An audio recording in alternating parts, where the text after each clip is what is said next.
Et en politique, un mot maintenant sur les résultats des législatives en métropole. Un premier tour marqué par la percée de la NUPES menée par Jean-Luc Mélenchon. Un score lui permettant d'être au même niveau que le camp macroniste et d'espérer priver le président de la République de majorité absolue. Esther Cuneo avec l'AFP. La vérité est que le parti présidentiel, au terme du premier tour, est battu et défait. C'est avec gravité que Jean-Luc Mélenchon a appelé dimanche soir ses électeurs à déferler au second tour. Car selon les chiffres officiels, la NUPES arrive d'un cheveu derrière la coalition présidentielle Ensemble.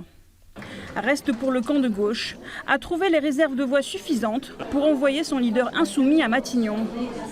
Inquiétude donc du côté de la Macronie et de ses alliés. Arrivée en tête dans sa circonscription, la première ministre Elisabeth Borne le sait.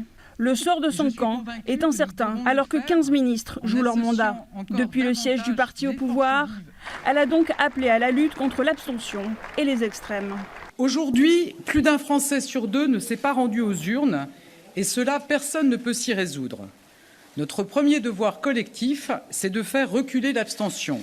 Si le camp présidentiel garde l'avantage dans les projections de sièges, le suspense est total pour savoir si Emmanuel Macron parviendra, 2 mois après sa réélection, à conserver une majorité absolue de 289 sièges. En attendant, les instituts de sondage estiment entre 255 à 310 le nombre de sièges pour le camp Macron, quand la NUPES est évaluée entre 150 et 220 sièges. Reste pour les deux camps à conjurer une abstention record qui atteint 52% des inscrits.